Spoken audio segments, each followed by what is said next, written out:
시청자 여러분 안녕하십니까? 얼마나 많이 속상하십니까? 민영상 칼럼 시간입니다.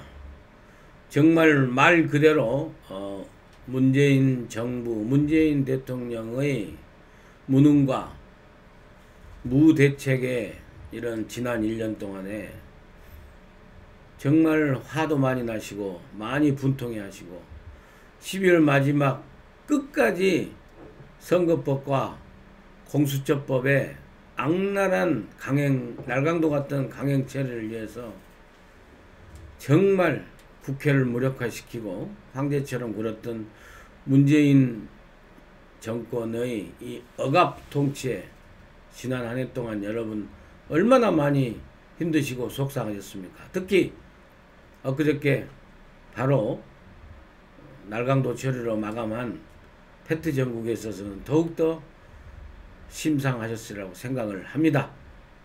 그렇지만 툴툴 털어버리시고 상심의 어둠 그늘을 걷어버리시고 희망과 행복의 2020년을 맞이하시기를 기원드리면서 12월 31일 패트 전국 총정리 및 패트 전국 이후 한국당 어떻게 다시 일어날 수 있을 것인가 하는 부분에 대해서 여러분과 함께 간단히 말씀 나누고자 합니다.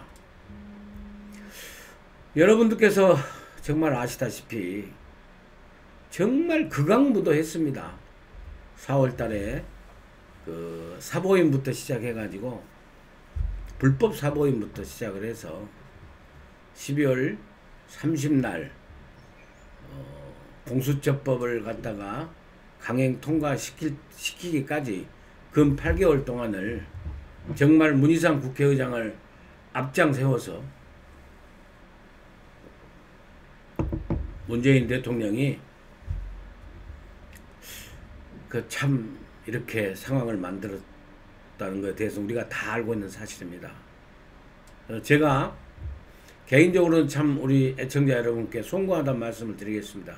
저는 제 기대를 담아서 또 그리고 신락 같은 희망을 가지고 51대 49로 특히 그 24조 2항의 그 독소조항 그 고위공직자를 비정보를 갖다가 파악한 즉시 공수처장한테 보고해야 되는 검찰과 경찰이 그렇게 해서 이 공수처가 무소불위의 정보기관 기능까지 하게 되는 이 독소조항이 들으면서 여론이 확 악화되고 또 이탈표가 많이 나오는 그런 상황 속에서 한국당이 조금만 전략적으로 잘 접근을 하면은 정말 이 수정안, 이 독소조항에 들어간 이 공수처법 수정안이 부결될 수도 있겠다라는 신락 같은 기대와 희망을 가지고 제가 51대 49로 했다가 여러분들께 본의 아니게 희망 고문을 시켜드렸다는 데에서 정말 송구스럽게 생각합니다. 그렇지만 그 상황에서 제가 분석을 할 적에는 충분히 가능성이 있었다고 봅니다.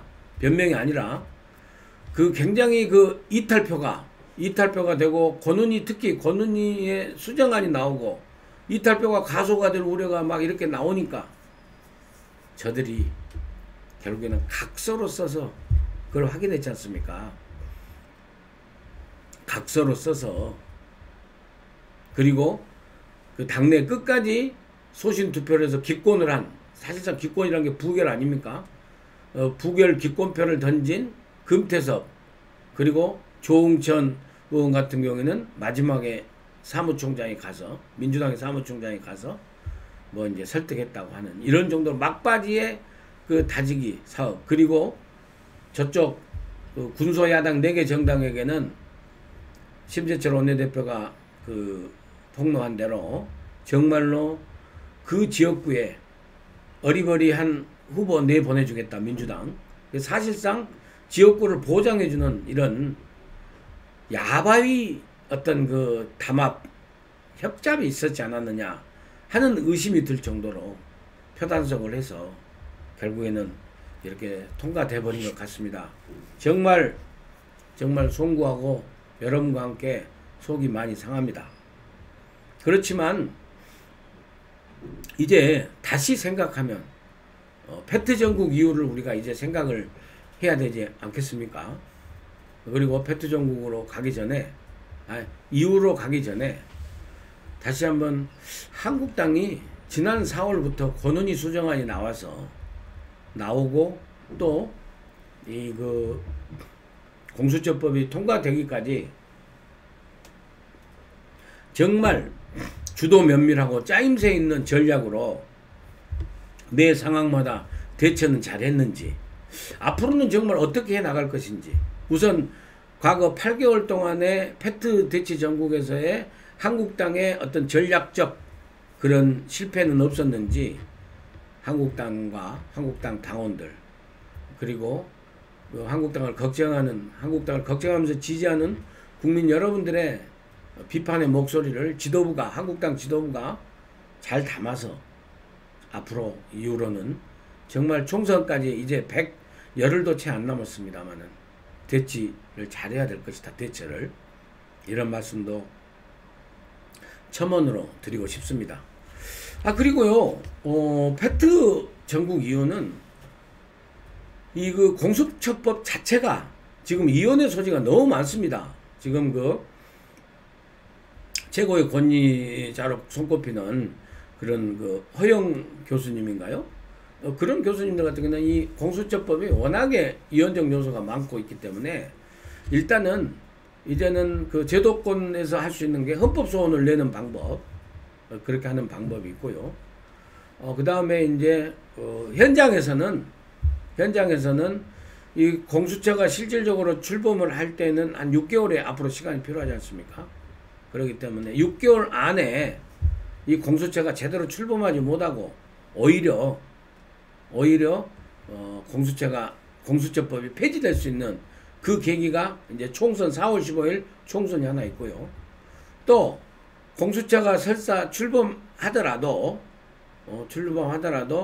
윤석열 검찰이 지금 신년사도 발표했습니다만은 윤석열 검찰이 보다 더 가일층 수사를 어떻게 속도를 내고 마무리를 잘 하느냐, 이런 여러 가지 변수에 따라서 공수처는 얼마든지 무기력화 될 수 있고 또 폐지될 수도 있다라고, 이것은 뭐 여러분을 억지로 이뤄드리고 싶어서 드리는 말씀이 아니라 실질적으로 우리한테 주어진 공수처법 통과 이후에 우리한테 주어진 이 대한민국 상황에 주어진 그런 공수처 폐지 가능성, 공수법 무력화 가능성이라고 저는 보입니다. 그렇게 저는 판단을 하고 있습니다. 헌법소원 얘기는 뭐 말할 것도 없고요. 그 다음에 총선거에서 정말 한국당을 중심으로 보수 성향의 지금 현재는 한 6개까지 지금 창당 작업을 서두르고 이렇게 지금 쪼개져서 갖고 있는데, 자유한국당, 우리공화당, 그리고 나머지 지금 창당을 준비한 이런 당, 새로운 보수당, 이런 당들이 정말 대통합을 하든 또 중통합을 하든 아니면은 최소한 어느 특정 지역에서의 어떤 후보 단일화, 이런 후보 단일화의 어떤 연대의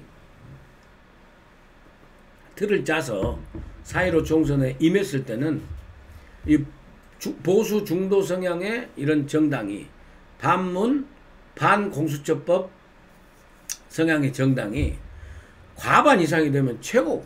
그거는 뭐 과반 이상 되면 바로 5월 29일 임기 끝나고 다음 국회에서 바로 이건 폐지안으로 바로 가지 않겠습니까? 두말할 것도 없죠. 그리고 될 것 같고요. 그리고 과반이 안 되더라도 120석 이상만 되면은, 워낙에 저들이 자살골로 만들어 놓은 연동형 비례대표제에서 이 허점을 묘수로 뚫은 비례한국당을 정말 잘 론칭시켜서 성공적으로 이렇게 해서 의석이 한국당 자체적으로 제1당이 되고, 그래서 120석 이상의 130석에 준하는 지금 수준의 20대 초반 당선됐을 때 그런 수준의 120여석이 좀 넘는 그런 의석만 가져도 충분히 공수처에 관해서는 대처해낼 수 있다. 저는 그렇게 우선 분석 전망을 해봅니다. 그리고 지금 검찰에서 12월 31일 날 윤석열 대검 검찰총장이 그 신년사를 발표했는데요. 신년사에 전체적으로 이제 흔들리지 않고 계속 가겠다. 그러면서 윤 총장의 2020년 신년사를 이렇게 보면은 이런 대목이 있습니다. 정치 경제 분야를 비롯해 사회 곳곳에 숨어있는 불공정에 단호히 대응하는 것은 우리의 헌법의 핵심 가치를 지켜내는 일입니다. 지금 진행 중인 사건의 수사나 공판 역시 자유민주주의와 시장경제 질서의 본질을 지켜내기 위해 국민이 검찰에 맡긴 책무를 완수해 나가는 과정이라고 얘기했습니다. 이 얘기는 뭡니까? 지금 진행되고 있는 울산 선거 개입 사건이라든지 여러가지 이런 불공정, 그 다음 불법, 부패, 조국 가족 및 조국 가족의 비리, 이런 상황에 대해서는 정말 앞만 바라보고 수사에 매진하고 수사를 갖다가 마무리하겠다라는 그런 굳은 의지를 얘기한 것으로 봐서 상당히 우리가 또 공수처법과는 별개로 공수처를 갖다가 도외시할 수 있는 윤석열 대검의 그런 역할을 갖다가 결의를 다지는 이런 신년사를 우리가 보면서 또한 안도할 수 있지 않겠느냐. 2020년 4.15 총선 때까지 그런 생각을 또 같이 해봅니다. 그리고요, 또 어떤 그 정치권의 외압, 그러니까 사실 문재인이가 압력을 가하더라도 문재인 대통령이 압력을 가하더라도 굴하지 않고 헌법기관으로서의 거악과 살아있는 권력의 부정부패, 불의에 대해서, 정의롭지 못함에 대해서 그 정의롭지 못함이 살아있는 권력 현직 대통령이라도 강력하게 조사하고 수사를 하겠다라는 그런 헌법기관으로서 책무와 결의를 다지는 얘기도 신년사 말미에 했더라고요. 이렇게 했습니다. 윤석열 검찰총장으로서 저는 헌법 정신과 국민의 뜻에 따라 묵묵히 소임을 다하는 여러분을 응원하고 여러분의 정당한 소신을 끝까지 지켜드리겠다. 수사에 임하고 있는 이 수사검사들, 수사관들, 모든 이 수사 인력들에게 정말 성원을 보내면서 검찰총장으로서 끝까지 그 수사 인력들을 갖다가 지켜내겠다.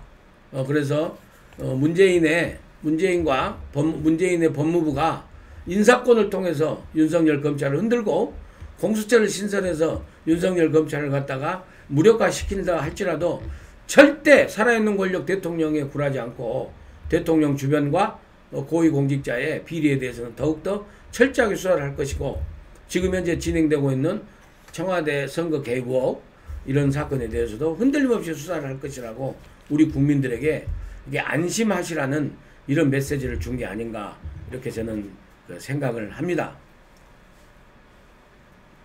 바로 이런 메시지를 담고 있는 윤석열 검찰총장의 신년사가 있기 때문에 우리가 2020년에도 또다시 2019년 말에 있었던 정말 상심할 수밖에 없는 이 패트 대치 전국의 처참한 패배에 그런 고통과 아픔과 상심을 훌훌 털어버리고 이제 2020년에 희망과 행복을 기대를 가지고 우리가 앞으로 나갈 수 있도록 그런 길이 이제 열린 것 같습니다. 그리고 그 길은 누가 뭐라고 그래도 두말할 나위도 없이 2020년 4월 15일에 치러지는 총선거 날 우리가 문재인 정권, 문재인 당을 심판하는, 그리고 문재인 당에게 협잡으로서 같이 동조했던 그런 2중대, 3중대, 4중대 아류들을 우리 국민들이 준엄하게 심판하고 정말 대한민국의 미래를 갖다가 낼 수 있는